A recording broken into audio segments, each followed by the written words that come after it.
and welcome to this event of the Brazil Initiative. My name is Severino Albuquerque. I'm the director of the Brazil Initiative here at the UW. And we thought we were going to be late. We're not. We usually begin the events at 12:05, not at noon. So we're fine. And as usual, feel free to come and go. You can come in anytime you want and leave when you have to. So that's not an issue. This is going to be a 2-hour event. Theresa will speak for about an hour, and then there will be some 20 minutes for questions and answers, and then a 25-minute video at the end about the work. So, as you know, the city of Rio de Janeiro will be hosting the 2016 Summer Olympic Games. Also, as you may know, the city is implementing some large urbanistic projects at the moment, related in part or to a large extent to that event, but not exclusively. As a result, areas where the disadvantaged population had lived or traditionally lived have been affected by these projects. Important work on behalf of these populations is being conducted by several groups and NGOs. And this afternoon we have the pleasure of welcoming to Madison Theresa Williamson, who is the founder and head of this work group called Catalytic Communities. She'll give you more details as she speaks. It's going to be in her slides. But she received her Ph.D. from the Department of City and Regional Planning at the University of Pennsylvania. And she has published articles in Progressive Planning, the Journal of Urban Technology, and others. She's a dual Brazilian and British citizen and lives in Rio de Janeiro, Brazil. So help me welcome Dr. Theresa Williamson.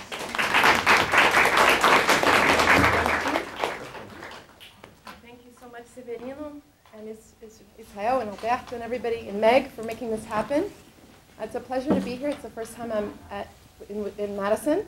Been hearing about it all my life. Had several friends who came here, and it's a pleasure. So thank you.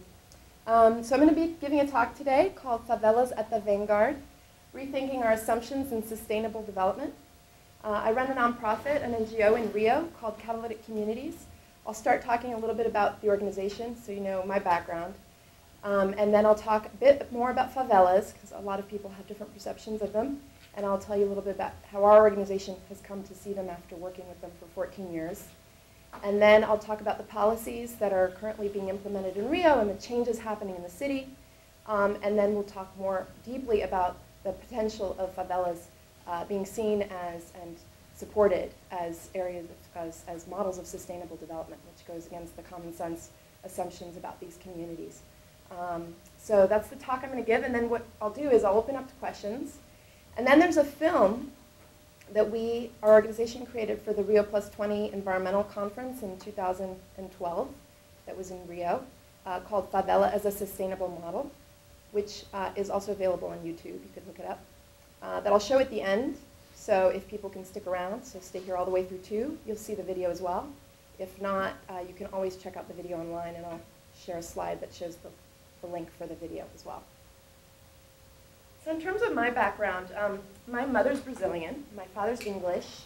I lived in Rio till I was 6, and then I moved to Washington, D.C., where I was raised. And we would go back to Brazil growing up every other year. And I had a lot of the same assumptions and impressions of Rio that people have who see Rio through the media, through movies, and so on. I saw Rio either as one of two extremes. The beauty of the geography, samba, carnival, music, right? New Year's Eve on the beach, these kinds of scenes of beauty and geography. And these are represented in the city's map that you'd get for a long time when you would come into the city. This was the standard map.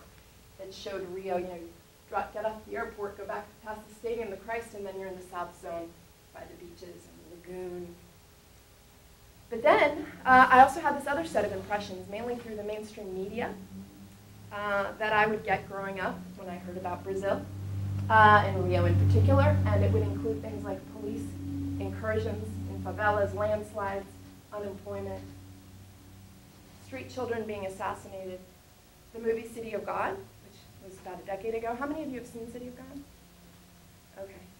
So that movie, you can talk about it. It's actually not very representative, not only of favelas, but even of the original story it was based on. But it paints an image, and people get take on that image of favelas. So all of these negative kind of images of Rio tended to be associated with the favelas. So when I started visiting them as a doctoral student in city planning in 2000, when I first started visiting the favelas, I had a very different impression of these communities. These are the kinds of things I saw happening. I saw communities organizing dance and after-school soccer, capoeira programs, all free of charge. I saw people organizing cooperatives, building housing, doing dental hygiene, even building their own sewage systems. And these were residents organizing themselves in groups or on behalf of their neighbors to improve their local communities. And actually, when I started visiting favelas, I saw more and more of these. So every favela I visit, and this is true now after 14 years, every favela I visit, I see these kinds of local initiatives going on. So I actually had a very inspiring experience of favelas. And I decided that it was important to bring visibility to this. And I thought, hey, why not start an organization to bring visibility to these positive aspects of favelas and to strengthen these community actions. So I started Catalytic Communities to do that. I had support from my doctoral, sorry, I'm like breathing fast because we walked across campus, sorry. Our organization started in 2000, so I had this idea basically, and we can talk in the Q&A if anybody's curious about this. But I had support from my doctoral committee to start Catalytic Communities as my doctoral project. So I was able to do this very proactive, proactive dissertation.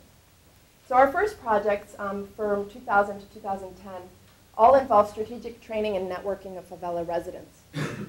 We started the first community solutions database on the internet that was open. Anybody could document projects. We won a tech award for that in 2006. We started a community center in downtown Rio that over 5 years had over 1,200 local leaders come and use the space, all through word of mouth, no publicity, because the space offered them access to the internet, information about different projects, trainings, and so on. And it was all done peer-to-peer.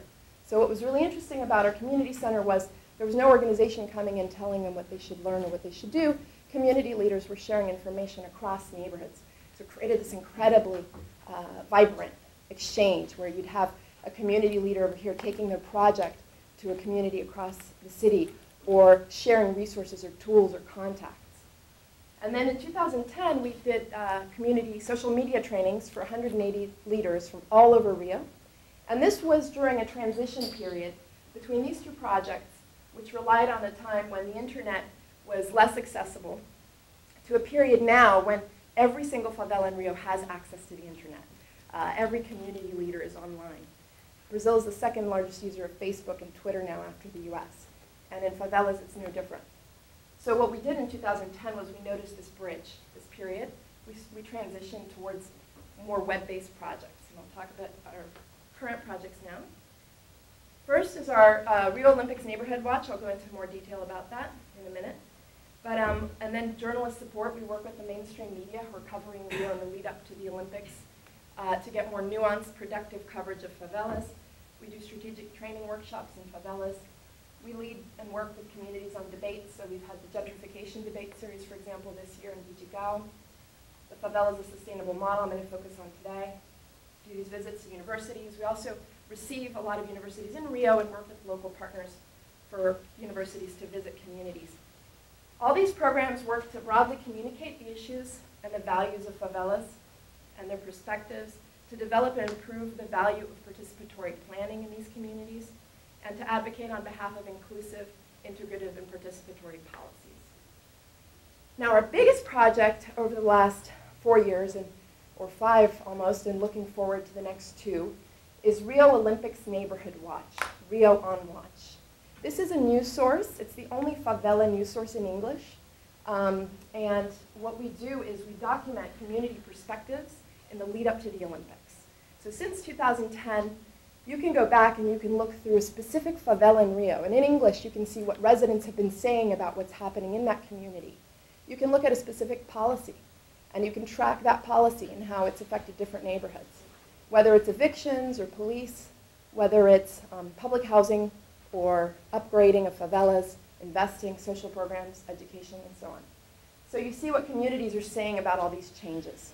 And this is really important because with the Olympics coming to Rio, all sorts of major investments are happening. Some say it could be up to $28 billion are being spent for the Olympics in Rio. So another thing that's happened as a result of our work with Rio on Watch is we've been called to, for example, give opinions in the New York Times or help Australian television do mini documentaries about evictions or other reports with radio and mainstream media as well. The idea of this work is to basically take advantage of the international spotlight that's on Rio through 2016, when all these media outlets have come to the city in large scale, and make sure we get better exposure for these communities that's more accurate, more nuanced, more productive, because when you have a very stigmatized community, it's hard to get good policy. So let's talk about favelas. What are they? Where do they come from? So Rio's favelas started over 100 years ago. People often translate them as slums, which we'll talk about a little later. But when we think of slums, we often think of very new communities that have just been settled, right? Providência, Rio's oldest favela, well, I'll talk about it in the next slide, started in 1897. So the first favelas, they came out of a sequence of policies. First of all, slavery was abolished in 1888. So Brazil had 4 times the number of slaves as the US. Brazil was the latest country to abolish slavery. Brazil had the worst land inequality in the world. So where did former slaves, freed slaves, and also rural migrants go? They went to cities because that was where there was land. Rio was the federal capital at the time, so that's where they headed, mostly. And the central hillsides, like this one, were marked for preservation, which is why a lot of the early favelas settled on the hillsides. But there was no policy of affordable or adequate or public housing. And of course, very few places in the world had that in the 1890s. So the very first favela, Providência, was settled within 10 years of that, in 1897, when former soldiers who had served battle in Canudos in the northeast of Brazil were promised land as payment for serving in battle. And they came back to Rio, where they were told land would be awaiting them, and went to the Ministry of War. No land was made available. They squatted. Eventually, within a few months, a colonel who had some land nearby permitted them to squat on that hill. They were joined by freed slaves, European migrants, and they settled what at the time they called Morro da Favela, which is actually the name of a plant from the northeast of Brazil where they had served battle.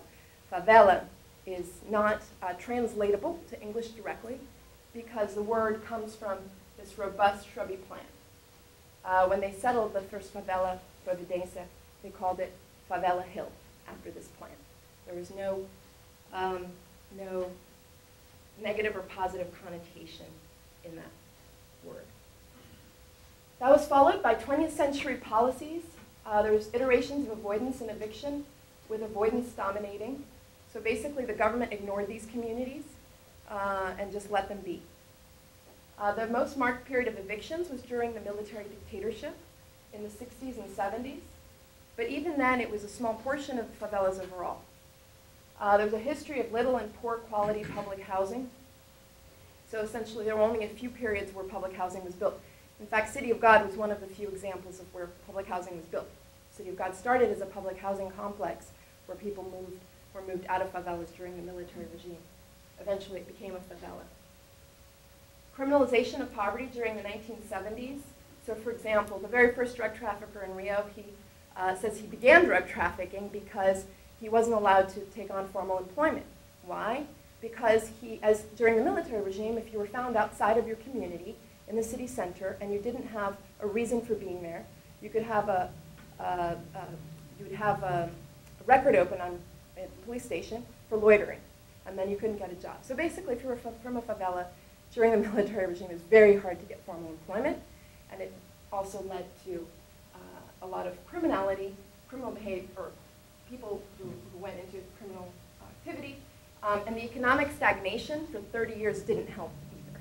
So Rio's economy was stagnant from 1975 to 2005. In 2005, the highest economic driver in the state of Rio was pensions, just to give you an idea of how slow things were. That started changing after that, which we'll talk about.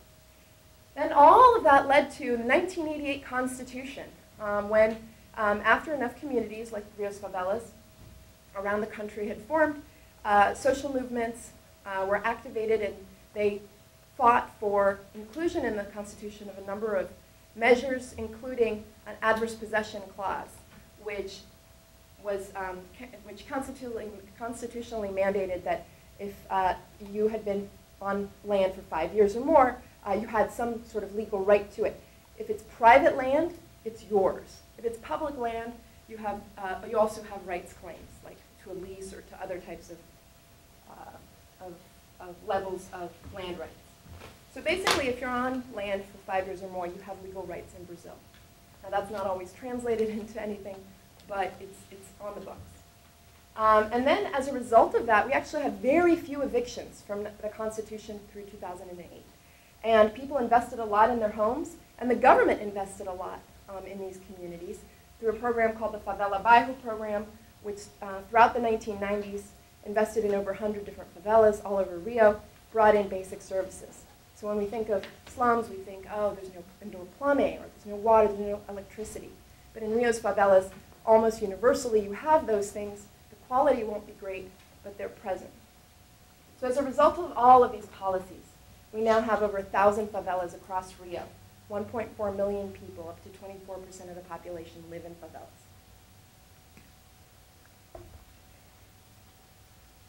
They're all over the city. This is a map from the World Cup, from the Olympics plans. These are the different Olympics cluster sites. The area I showed you earlier is just this south zone. Rio is much bigger than that. And favelas are in the red and the oranges and so on. So 115 years later, when people think of favelas, generally a whole range of different stigmas and stereotypes come to mind, which I've listed here. The mainstream media supports this. We've done surveys that find that vast majority of people with negative perceptions are getting that from the mainstream media. People with positive perceptions of favelas tend to get information from a more diverse set of sources. This, for example, is from Spiegel. The favelas, Rio's guilty conscience. Almost 1,000 of them overlook paradise but never, ever partake. Dense urban slums, etc. ESPN, Peterson is 19. He says he's never gone beyond the walls of his favela. His life history is not atypical for the children in the ghettos. His father shot his mother dead when he was just 2 months old. As if this is typical, anywhere, right? And the movie City of God, for example, didn't help much. They're actually doing a film in the community now about the traumatic consequences of the film on the community's psyche. But the main character is totally different in the book, and they transform these kinds of images often in the media. We'll get back to this list in a sec, but first I just wanted to say, when you read in the media, in the mainstream media, favelas, you generally get a translation. Instead of using favela, they'll say slum or squatter community, shantytown or ghetto. Each of these words has a connotation. Squatter implies they're illegal. Slum implies they're living in squalor. Shantytown implies they're living in precarious housing shanties that'll fall apart at any moment. And ghetto implies a level of isolation or marginality. So let's go back to these lists, talk about some of these. Criminality, okay, which is usually the #1 people associate with favelas, stigma. Well, even in the high point of drug trafficking in Rio, no more than 41% of favelas had drug trafficking. And even in those with drug trafficking, you rarely get over 1% of residents directly involved with the drug traffic. So we're talking about the vast majority of people in any favela are just hardworking people working to improve their lives. Yet these stigmas are placed on residents and communities as a whole. Over-sexualized, you can also talk about the huge number of evangelical communities, misery. Well, I'll show you the next slide. There's a very high rate of employment in these communities. The economy in these communities is growing very fast. Illegality, we talked about the adverse possession clause, the rights people have in Brazil. It's not just a constitutional right. These rights are now recognized at a variety of levels. Rickety, risky, look at the materials here. Most favelas in Rio, the vast majority of housing, and some it's up to 100%, is brick, concrete, reinforced steel. Some of the houses are made of better material than new American suburbs in terms of the longevity and the durability of material. There's some technical assistance that could help improve that, of course, but the quality in general is much greater than people expect or assume. Density, well, public housing in Rio is denser, so the alternative is not necessarily better. In favelas, people can stretch their homes, increase their homes. There's more street life, more public activity, and so on. Rickety, risky, well, we mentioned that. Unsanitary, we talk about that. That's a big, major issue in Rio, in favelas and outside of favelas. There's no treatment of sewage in Rio. So even in the wealthy areas, the sewage is going straight out into the ocean. But in favelas, it becomes a bigger risk. And then again, I showed you a slide of communities that are actually building their own sewage system. But ultimately, that's not the community's responsibility, is it? So let's just go to this. This is from Rio. And much recently, we did a book review of the new book that came out in Rio called País Chamado Favela, a country called Favela, by Celso, Athayde, and some others who are involved in kind of favela economics. So average wage in favelas has increased 54.7% in the last 10 years. This is significantly greater than the national average of 37.9 in the same period. There are more middle-class residents than Brazil as a whole in favelas, 65% compared to 54% nationally. In Rio, informal neighborhoods have lower unemployment rates than formal ones, 3.6% compared to 4.8%. And then there's a happiness indicator here. 94% of favela residents in the survey consider themselves happy. 81% of them like favelas. And 66% wouldn't leave their community.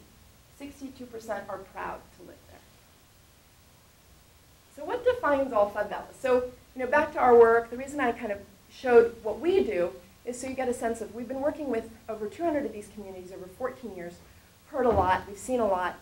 If I have to say what is a favela based on all the different kinds of communities I've seen across the city, I would say this is my summary. So there are 4 items. First, they're neighborhoods that sprout from an unmet need for housing.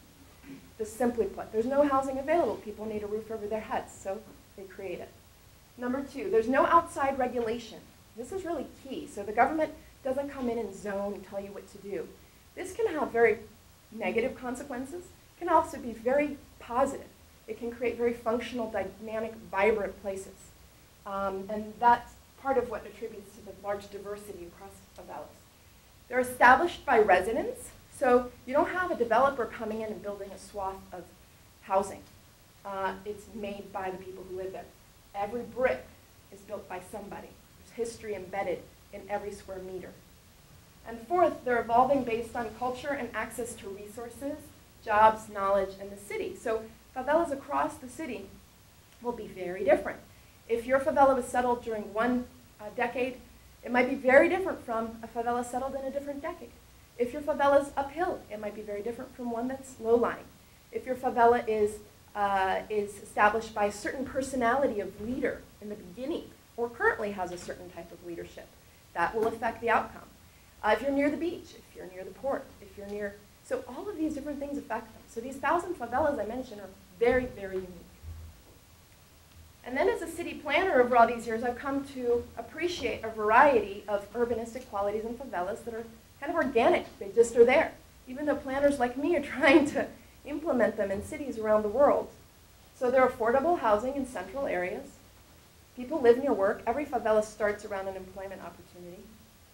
They're low-rise, high-density, which creates a high amount of kind of exchange among people, not the kind of isolation you get, for example, in public housing, where you have very high vertical. Mixed use, pedestrian-oriented, high use of bicycles in transit, organic architecture, and what that is basically houses evolve to meet your needs. So when you have a child, you add a room. When your child grows up, you add a floor. When you start a business, you're unemployed, you move upstairs and start one underneath. They're very versatile. They allow people to improve their lives, in many cases, not always. Okay? Collective action is very great. So for example, everything you see in this image, except for the electric wires. So the paving, the curb cuts, the sewage was built by residents working together. They're cultural incubators. So if you've heard of Brazilian funk or samba, capoeira, all of these were either created or have evolved and developed in favelas. And there's a very high rate of entrepreneurship in these communities. So these are some images of people building housing together. Sewage, this is the inside of a house on the street in Uzema. You can see how finished it is. Some favelas have up to 44% households with computers in Rio. So what's missing, right? So of course it's not paradise. And the reason it's not paradise is because a whole range of public services have historically been denied these communities. And this is just a short list. When you ask people in a favela about what's missing, you tend to get these top three: sanitation, education, and healthcare. I put security at the top just because you really need a secure environment to come in with public services. So that was the rationale given by the state to say we need to bring in these police pacifying units, the UPPs. The police come into the favela, then we can bring in all the public services, right? So we've come up with a chart of what we think a recipe for integration would look like if you bring in these public services, right, which is really what's missing in the favelas. You'd start here with security because, like I said, it's true, you do need security so you can come in with services. So you know that you're going to be able to provide and maintain, that there's going to be